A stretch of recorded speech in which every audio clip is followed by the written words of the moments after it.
Bienvenido a Paisajes Culturales. Vamos a tener una invitada de lujo, Virginia Laboranti. Sí, así es. En el programa de hoy de Paisajes Culturales vamos a saber qué es un paisaje cultural. Así es, si es algo natural, si es algo modificado por el hombre, en fin, ella nos va a contar, hoy es tendencia lo que es la denominación paisajes culturales. Y también le vamos a preguntar por las repercusiones que tuvimos del programa pasado sobre la parte de ecocidio, esta idea de matar deliberadamente a un ecosistema, porque la Corte Suprema ha tomado cartas en el asunto sobre las quemas en el delta, ¿verdad, Paola? Así es, ella es una mujer realmente informada, formada y que nos comunica con mucha claridad. Aparte es miembro de muchas organizaciones internacionales, IFLA, ICOMOS, bueno, ella nos va a contar, es una mujer de mundo, como decimos, ¿no? Así es. Bueno, así que vamos ya con Virginia Laboranti aquí en Paisajes Culturales. Virginia Laboranti, amiga, como habíamos prometido aquí en Paisajes Culturales, una entrevista para saber precisamente esto de paisajes culturales, qué son, dónde están y por qué hoy hablamos de paisajes culturales. Virginia, bienvenida a Paisajes Culturales. Bueno, muchas gracias. Gracias por invitarme, Claudio. Bueno, contame, ¿por qué hoy hablamos de paisajes culturales? Porque yo tengo la sensación de que antes hablábamos de jardines, de parques, de distintos tipos de cosas, pero no hablábamos de paisajes culturales. ¿Qué es esto de paisajes culturales? Y bueno, porque el hombre interactúa con la naturaleza, interactúa con el paisaje, y todo lo que hace tiene que ver con el paisaje. Cuando construye una casa, cuando hace un puente, cuando hace un tajamar, está interviniendo en el paisaje. Yo estoy en este tema porque tuve una profesora, Mirta Larrué, que era mi profesora de Historia del Paisaje en la Universidad de Buenos Aires, en la carrera de posgrado de Planificación del Paisaje, y uno de los libros que me hizo leer se llamaba El paisaje del hombre, escrito por Sir Jeffrey Jellicoe, que fue el primer presidente de la Federación Internacional de Arquitectos Paisajistas, que por su tarea con el paisaje fue nombrado por la reina Sir Jeffrey Jellicoe, dio ese cargo, esa categoría. Todo lo que hizo el hombre, incluso hasta en Stonehenge, en Inglaterra, es intervenir en el paisaje. Esos, los monolitos prehistóricos. O sea, el hombre siempre intervino en el paisaje, y para poder entender el paisaje del hombre hay que saber la historia del hombre. Van de la mano, digamos. Van Es de la mano. naturaleza y el hombre juntos de la mano. Y no solo son paisajes extraordinarios, como los que vamos a hablar de la UNESCO, de patrimonio mundial, declarados patrimonio mundial, sino también los cotidianos, como dice la Convención Europea del Paisaje. Hay paisajes cotidianos que son paisajes culturales. Todo es paisaje. Por ejemplo, nuestra Pampa sería un paisaje cultural, ¿no? O la Y siempre que haya una Mesopotamia. carretera, que haya un puente, que haya un poblado, Ajá. Sí, que haya sí. un Cuando el tajamar. hombre haya interactuado, claro, sí. Las Así que casi hay estancias. muy pocos paisajes naturales. Ya Ajá. son generalmente paisajes culturales, porque siempre hay algo hecho por el hombre. Siempre eh, está el hombre. Sí, Siempre está el cuando a un hombre. río se le, cuando a un río se le pone, cuando a un río se le pone un nombre, ya en realidad está Y ya interviniendo, empieza a ¿no? tener ser un paisaje asociativo, porque por ahí tiene algo que ver con la religión o con Claro, exacto, algún, exacto. algún hecho Así es. histórico. Virginia, viendo tu currículum, extenso por cierto, veo que hay muchas siglas, porque ahí veo que sos miembro de ICOMOS, que es una sigla, miembro de IFLA, que es otra sigla, Sí, miembro experto del ICCL sí. y miembro del CAP. Contanos todos este mundo de siglas, qué son y cómo es el mundo del paisaje cultural desde el punto de vista científico, cómo está estructurado, cómo está organizado. Bueno, yo soy de origen miembro de la Federación Internacional de Arquitectos Paisajistas. Uh -huh. Me gusta mucho la organización, así que Uh llegué a -huh. ser secretaria general de la Bien. Federación Internacional de Arquitectos Paisajistas. Fui también secretaria regional, estuve a cargo de los congresos y conferencias a nivel mundial, y es una organización democrática sin fines de lucro, apolítica, no gubernamental, que representa a las asociaciones nacionales de arquitectos paisajistas y a miembros individuales.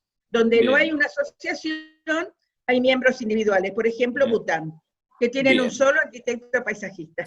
Mira. Entonces, él es miembro individual. Bien. El CAP, que fue creado en 1971, porque en el año 70 el arquitecto Carlos Pico de Córdoba y la arquitecta Marta Marengo de Tapia de Buenos Aires participaron de un Congreso Mundial de la IFLA en Lisboa. Cuando volvieron, dijeron, bueno, vinieron con el compromiso de crear la asociación. Entonces, en 1972 se creó la asociación, el Centro Argentino de Arquitectos Paisajistas, y en el año 72, eso es en el 71, en el 72 se integra la IFLA, y es la primera asociación latinoamericana en ser miembro de la IFLA. Muy bien. Sí, bien. Y ahora ya tenemos casi todos los países. Casi 50 años van a cumplir, ¿verdad? Sí, Marta Marengo de Tapia hizo lo creó, fue muchos años presidente, y todavía sigue participando de las reuniones comisión directiva, aunque está por cumplir 90 años en estos días. Me consta que sigue activa.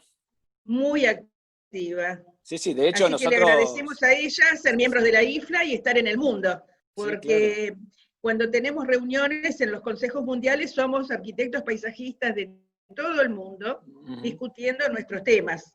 Después soy del ICOMOS, porque el Consejo Internacional de Monumentos y Sitios, ahora soy miembro porque tiene que ver, como soy miembro también del Comité Científico Internacional de Paisajes Culturales y como IFLA, que tiene que ver con los jardines históricos, los paisajes culturales. Antes era un comité de conjunto, el único comité conjunto entre dos organismos internacionales como el ICOMOS y la IFLA, era para los jardines y los parques, pero después se le agregaron los paisajes culturales, que es un tema bastante nuevo relativamente, así que ahora directamente es paisajes culturales, porque un jardín es un paisaje cultural. Claro, un poco la pregunta, un poco como la idea la primera pregunta que te habías hecho, ¿no? Es decir, hoy se habla de paisajes culturales, pero antes hablábamos de jardines, de parques, y todo vino evolucionando hasta este nuevo concepto más abarcativo, ¿verdad? Porque el parque fue diseñado intencionalmente, de acuerdo a la época en que fue diseñado, es el tipo de parque que tenemos. Y decime, ¿hay distintos tipos de paisajes culturales? ¿Se pueden identificar o no? ¿O hay uno solo? No, hay muchos.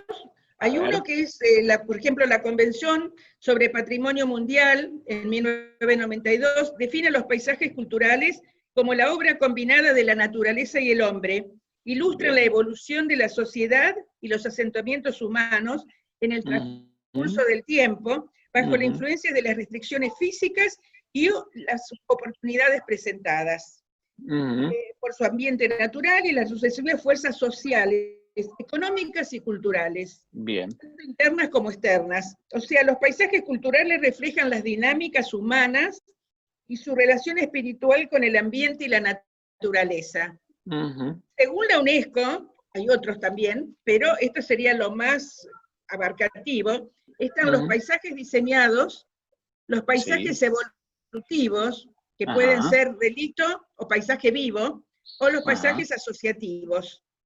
Por ejemplo, los diseñados son construcciones humanas, estéticamente reconocibles y relacionadas con edificaciones, por ejemplo, monumentales. Por ejemplo, los que hacía Thais, digamos, ¿no? Por ejemplo, los que hacía Thais, o en Europa, por ejemplo, en los grandes palacios, las estancias argentinas tenían su parque. Un jardín formal cerca de la casa diseñado. Y el bosque. Claro. Y las grandes construcciones religiosas, los monasterios, las construcciones de los jesuitas también tenían la parte donde cultivaban. Eso es un parque diseñado, digamos. Claro, un paisaje cultural diseñado. ¿Y uno evolutivo Claro. cuál sería? Un ejemplo aquí en la Argentina. Evolutivo, por ejemplo, son construcciones que reflejan el proceso evolutivo de una sociedad sobre un territorio determinado, según la UNESCO, Ajá, ¿no? sí, y Expresando su aquí, acondicionamiento como respuesta a circunstancias o necesidades sociales, económicas, religiosas o culturales. Y ahí ajá, tenemos el relicto, que expresa el proceso de ocupación y modificación de un determinado territorio que por razones sociales, económicas y religiosas de diversos grupos humanos, ujú, dicho proceso se detuvo en algún momento, de bien, forma violenta o paulatina. Por ejemplo, ajá, los asentamientos indígenas en, bien, en la quebrada de bien. Humahuaca, por ejemplo. Bien, exacto, es un excelente ejemplo. Bien. Claro, que lugares Algunas, arqueológicos. claro, porque ahí habla de cosas que se han detenido en el tiempo, tal vez. Claro, pero sus características materiales son ahora identificables. Claro, las Dónde cuevas de las estaban las manos, podría viviendas, los ser. patios ceremoniales, Claro, todo eso. exactamente. Bien. ¿Y Y el tercero que también me contabas? ¿cómo? El tercer paisaje, tipo de paisaje cultural que me comentabas. Y después está el paisaje vivo, donde Ajá. muestra la adaptación humana a las diferentes condiciones geográficas del territorio, Ujú, sociales y culturales, hasta el día de ujú, hoy, conservando formas y estructuras del ujú. medio natural. Bien, Generalmente se encuentran en zonas rurales, se ve en bien, el uso sostenible de la tierra como consecuencia de prácticas ancestrales, bien. organizativas y tecnológicas. Por ejemplo, espacios de riego, como lo vemos, si no es en el campo, en Mendoza. Hace poco Claro. estuvimos en Mendoza reunidos, El allí tenemos las paisaje acequias. cultural vitivinícola. Claro, y el de la ciudad que tiene las acequias, que permitió que fuera un oasis sin un desierto. Recuerdo a Patricia O'Donnell, la presidenta del Comité Científico de ICOMOS-IFLA a nivel mundial, Sí, hablar muy bien sobre la Carta de Mendoza, cuando se sí. hizo la reunión del Comité Científico, allá en Mendoza en el año 2018, ¿no? Hablando muy bien Claro, de este sistema de acequias, ¿no? claro, porque la ciudad de Mendoza se construyó, la que vemos ahora, después de un Ujú, gran terremoto. ujú, Entonces fue una ciudad diseñada con acequias para poder tener arbolado, porque es un desierto, para poder sobrevivir en esa ujú. ciudad. Incluso el arbolado urbano sirve de protección para cuando si hubiera un terremoto, los árboles paran, eh, eh, cuando se van destruyendo los edificios, paran los escombros para proteger a las personas. Esa es otra de las Ah, bien. razones por la cual lo hicieron. Mira, ok, O sea, muy hay bien, muchas bien, dicen. razones por las Ujú. cuales Mendoza es una de las primeras ciudades sostenibles que tenemos en la Argentina.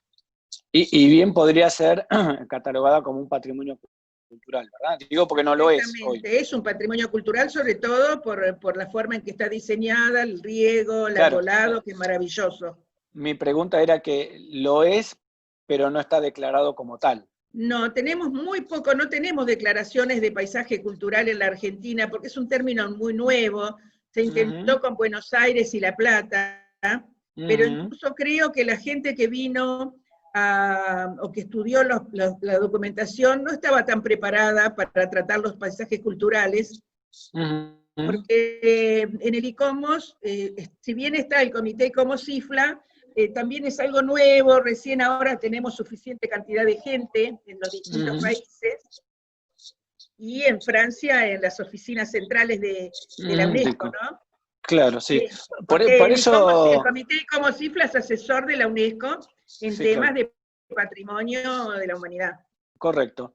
Bueno, a y en través la del Argentina, ICOMOS, ¿no? sí, claro, y en la Argentina, ¿cuáles serían esos paisajes culturales declarados o no que realmente valdría la pena, por ejemplo, declarar o incorporar o que la gente conociera? Uno es esto, ¿no? El paisaje cultural vitivinícola. Pero, por ejemplo, nosotros somos vecinos acá del Delta. ¿A vos te parece que el Delta podría llegar a ser otro, por ejemplo?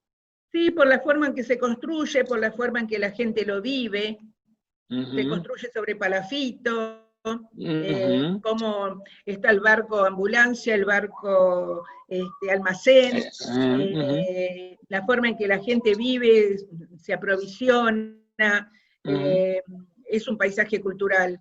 ujú. La UNESCO Diríamos por lo que, general sí, declara sí, cosas más extraordinarias.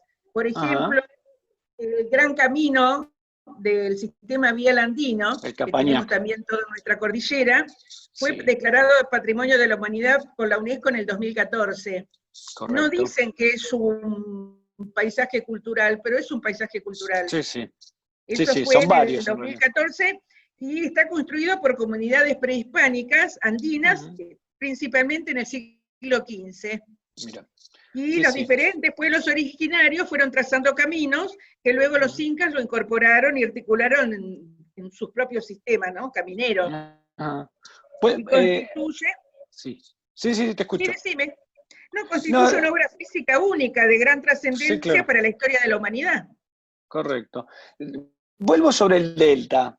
El programa pasado hablábamos con Mauro García Santa Cruz sobre este tema de las quemas, como un sistema también, como vos contabas, ¿no? Esta idea de que los pueblos siempre han utilizado el fuego como una herramienta, pero en este caso es una herramienta que sirve un poco para cambiar de sistema, cambiar del sistema de agricultura a un sistema de ganado, o, por ejemplo, también forma parte del proceso de deforestación, que a esta altura, digamos, ha cobrado tantas hectáreas que ya es alarmante. Entonces, la pregunta que yo te hago es, ayer la Corte Suprema de la Nación instó a las provincias de Buenos Aires, Santa Fe, Entre Ríos, a varios municipios y a la Nación, al Ministerio de Ambiente de la Nación, a que conformaran un comité para que explicaran qué estaba pasando con las quemas del Delta. ¿A vos qué opinión te merece, vos como paisajista, las quemas ahí en el Delta? ¿Están bien? ¿Son ancestrales? ¿No deberían ocurrir? ¿Deberían sancionarse? ¿Cuál es tu visión? Deberían sancionarse porque no solamente matan la vegetación para poder tener pastos tiernos para el ganado, sino que matan los animales, matan el ecosistema. Las técnicas son ancestrales, sí, de quema de pastizales. Por ejemplo, en Australia, los indígenas queman ciertos sectores porque entonces brota el pastito verde, que ahí tienen su alimento, tienen los animalitos que ellos necesitan para cazar, están sus remedios, pero son quemas controladas. Es más, tengo una arquitecta paisajista amiga chilena que su tesis fue sobre las quemas controladas cuando estudió en Melbourne, en la Universidad de Melbourne. Porque las quemas tienen que ser controladas, y es que tienen que ser en algunos sectores, no descontroladas, que no se sabe dónde empieza y no dónde terminan, como lo que están haciendo acá. Es como muy básico lo que están haciendo. Pero debería ser, si les sirve en algunos sectores, pero solo sectores y controlado. Claro, pero por ejemplo, en el caso específico del Delta, me da la sensación de que no es necesaria una quema. ¿Vos opinás lo mismo? Opino lo mismo, pero si en algún sector quieren hacerlo, en algún sector, unas pocas hectáreas que les sirve para los animales, que sea controlado. Cosa de que sea solo en un sector y no maten la flora, la fauna. Están arruinando un ecosistema. Y además están arruinando el aire que respiramos. Sí, claro. Digamos que son quemas que perjudican el medio ambiente, el aire y todo. Además, pero sobre todo los animales y la flora. Está bien, nosotros hablábamos la semana pasada de ecocidio, ¿no? La muerte deliberada de un ecosistema. ¿Vos coincidís con ese concepto? Por supuesto, tiene que ser castigado. Muy bueno, me enorgulleció que la Corte se ocupara de ese tema. Sí, porque hizo lugar a un reclamo de una ONG ambientalista. Muy bien, que dijo que estaban afectando el medio ambiente, que es un derecho constitucional, y que como tiene, digamos, el territorio que abarca distintas provincias, obviamente tiene una connotación nacional y se hizo competente. Y bueno, no me parece mal que estos temas también empiecen a estar en la agenda, más allá de estar en una pandemia, en una cuarentena, donde todo es un poco complicado. Pero bueno, es nuestro planeta, ¿no? Como dicen los chicos, hoy no hay planeta B, no hay otro lugar donde ir.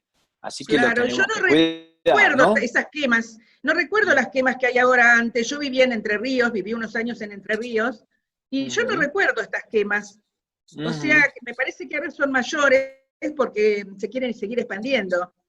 O cuando quemaban la reserva ecológica de la ciudad de Buenos Aires, también era para hacer loteos, porque son tierras muy caras. Correcto. Sí, Quieren sí, que bueno, dejen digamos. de ser naturales. Claro, exactamente. Ahí Para está el poder punto, venderlas. digamos. Sí, sí, Pero hay un deberían interés ser económico. parques nacionales. Sí, sí, claro. Debe ser otro tipo. Además son como humedales, ¿no? Funcionan también como un regulador, ¿no? Ese es un El poco el regulador concepto. de inundaciones, regulador del clima, de todo. Los humedales tienen una gran biodiversidad. O sea, los humedales no deberían lotearse como fue con Nordelta. Nordelta es un gran humedal que se loteó. Ajá. Eso trajo muchas implicaciones. Hablando de esta zona, de la zona norte, el otro día me comentabas que hay un gran movimiento de personas desde hace ya muchos años, porque hay un parque en San Isidro, donde estaba la antigua Obras Sanitarias de la Nación, que después obviamente fue AISA, que volvería a pasar a manos del Estado y que hay una enorme cantidad de vecinos que quieren que ahí se haga un parque. ¿Eso es así? ¿Nos puedes contar algo?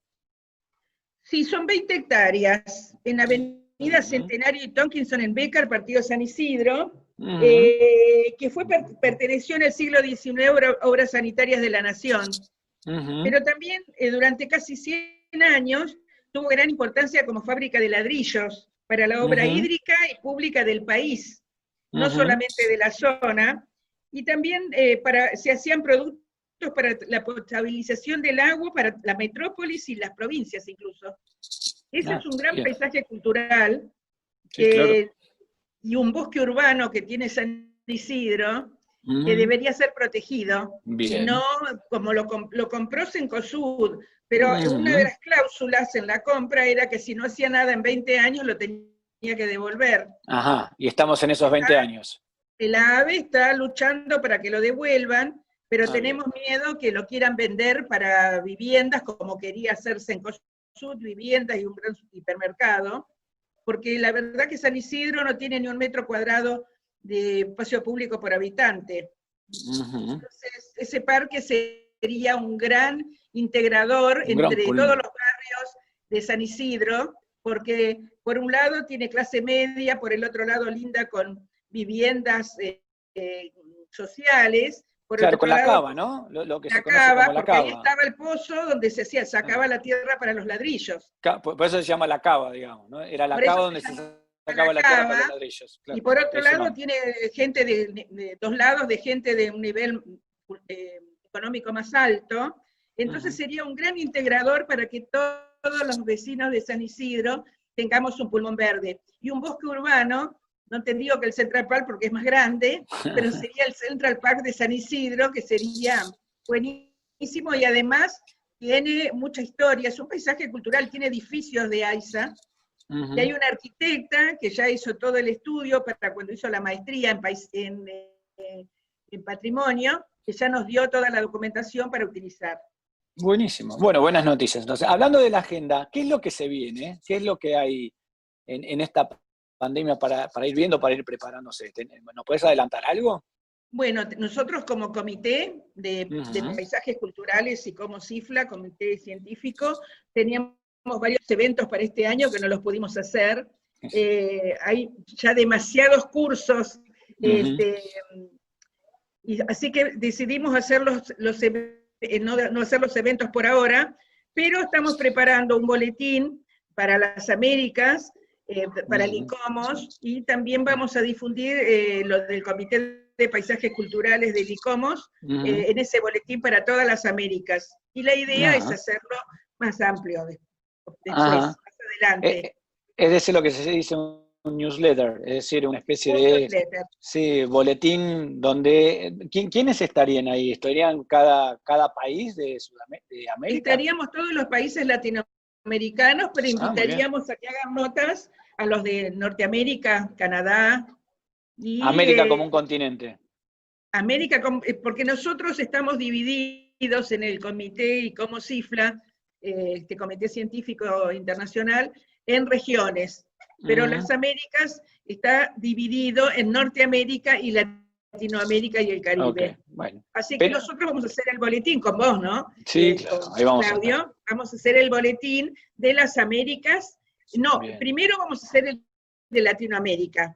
Pero vamos a invitar a los de Estados Unidos, Alaska, Canadá, a que se unan a nosotros enviando información. Muy bien. Eso porque es. los norteamericanos tienen otra visión. Otra visión, tienen otro circuito, digamos. Nosotros tenemos de vicepresidente una brasilera, Bettina Adams, y bueno, vamos a hacer el boletín para Latinoamérica. O sea que próximamente tendremos noticias. Sí, muy bien. Todo de Europa, Estados Unidos, de África, de Asia, todos los eventos que o notas, artículos, los vamos a traducir al español y será difundido en el boletín. Fantástico. Bueno, Virginia. Que vos vas a escribir en portugués. Voy a escribir en portugués, había cuenta de mi experiencia allí por esas tierras. Bueno, Virginia, muchísimas gracias por esta nota, te vamos a volver a entrevistar, obviamente cuando salga el newsletter para que nos cuentes estas novedades de toda Latinoamérica en tema de paisajes culturales. Te agradecemos mucho. Muchas gracias por la invitación. Bueno, a Virginia Laboranti aquí en Paisajes Culturales.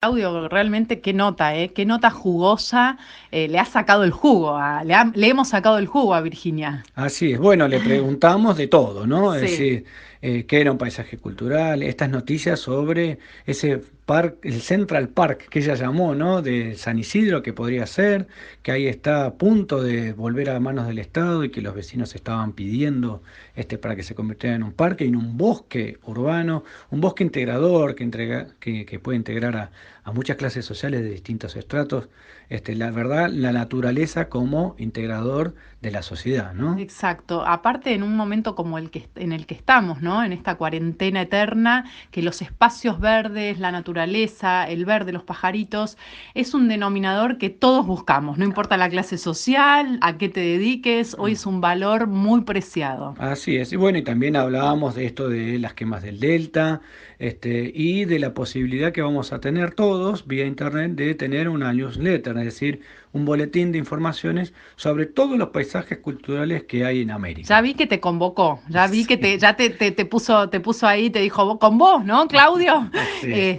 Realmente, bueno, tanto vos como Virginia forman parte de organizaciones internacionales, no gubernamentales, donde trabajan ad honorem y donde la pasión es lo que los guía, ¿no? Eso es el denominador también común. Y con esa misma pasión terminamos el programa de hoy aquí en Paisajes Culturales.